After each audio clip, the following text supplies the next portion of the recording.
doesn't this work? Like, this is AI. It's supposed to be perfect, right? Like, what the fuck? This is the average person who gets introduced to ChatGPT, tries it out, and gives up. It just doesn't work for them, so they forget it. Fast forward from a year since ChatGPT has been launched and most have given up.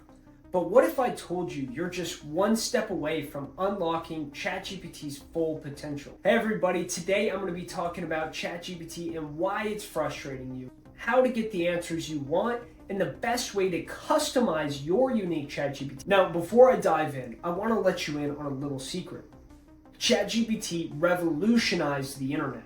Before AI, all you could do was insert something into Google or ask Siri or Alexa and you'd get some type of response.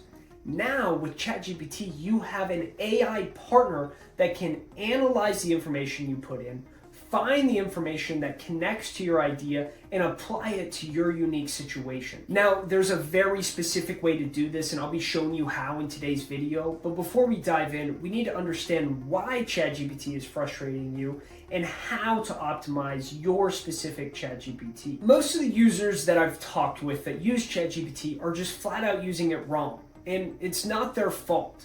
We've been conditioned by Google to throw a couple words into a search bar and expect it to autofill the answers and then have us search through the pages to figure out what information applies and what doesn't. ChatGPT analyzes your unique situation and then goes and finds the information for you. It then takes all of that information and applies it to your unique situation to create an answer that is unique to you. Now, for those of you who are just using ChatGPT for the first time, I need you to understand there's a difference between the base model 3.5 and GPT-4.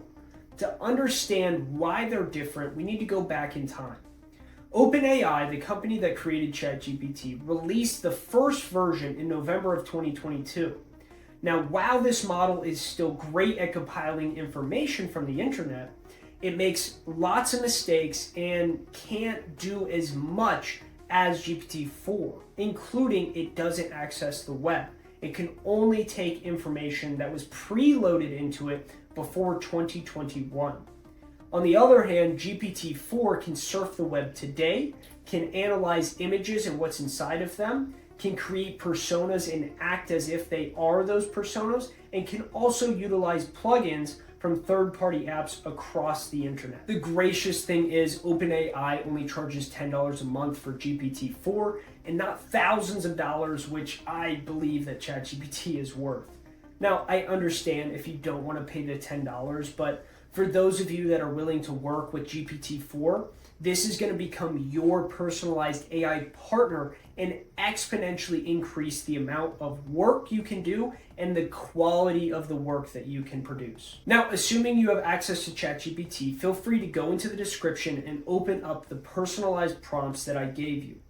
This is going to work on ChatGPT 3.5, but it's not going to give you the personalized, unique answers that GPT-4 is. I highly recommend getting ChatGPT-4 before moving forward. Now, utilizing the prompt I give you, you see that I reference ChatGPT as partner.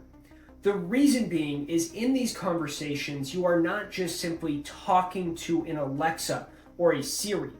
You are working with an analyzer of information that needs to work with you as a partner. It needs to be your AI counterpart. What this does, it allows ChatGPT to become part of the solution.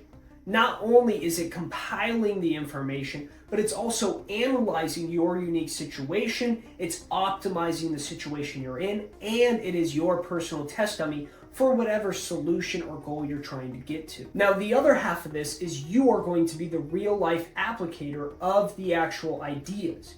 You are able to do everything that ChatGPT can't in real life. So then it can take that data and apply it to the goal or the project you're working on and optimize it from there moving forward. You see, ChatGPT isn't just a one and done solution. It is a tool that grows with you. An easy way to think about this is ChatGPT is somebody who is optimizing your current work.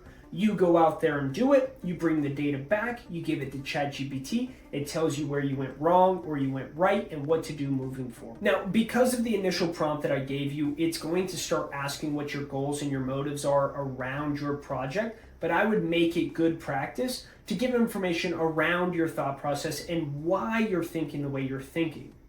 You have to remember that ChatGPT isn't always correct, and it needs to know that you are not always correct as well. So please provide as much detailed context for your projects as possible. One really useful tip that I found when trying to provide context is don't type it all out. When you type, you're going to take out pieces of information that you think are redundant that ChatGPT actually needs. One thing I would recommend is downloading the app so that you can use the voice to text option. You'll think that you're adding all this filler language, but what it does is it actually gives ChatGPT context around your thought process. But the one thing you don't want to do is talk to ChatGPT like this. Hello, ChatGPT. I want you to look at a resume and create a resume for me. Yeah, that sounds good. So what you should actually be doing is you need to be talking to ChatGPT like it's your actual partner. What does that sound like? Well, it sounds like this. Hey, ChatGPT, I'm trying to create a resume for myself, and what I would like to find is 5 awesome resumes online that are really, let's say, top performing. I would like you to create an outline for those and then take the information. If you need to ask me questions or if you'd like to know a little bit more about me and my history, feel free to ask. And then take all that information and put it into the resume so that I could print it out. If you do have any questions, please feel free to ask.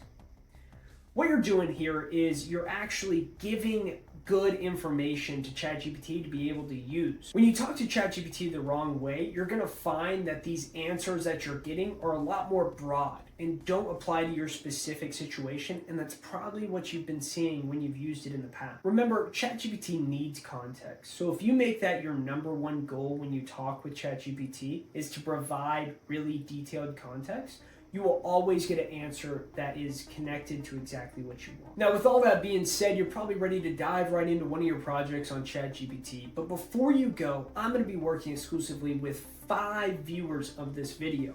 What they're going to get is a custom configuration to their ChatGPT and a one-on-one mentorship with any project or problem they have for 1 month. In order to enter for this, all you have to do is make sure you've liked the video, comment what your problem or your project is below, and make sure you're subscribed. I'll be picking the 5 random people in 48 hours on the community tab in my profile. Well, that's a wrap for today, guys. I hope you have a ton of ideas in your mind about what you're going to be using ChatGPT for, but remember that knowledge without action is just a dream. So I challenge you to take what you've learned today, apply it, and throw what else you'd like to learn about ChatGPT in the comments below. Until next time, keep thinking deep, ask good questions, and most importantly, stay curious.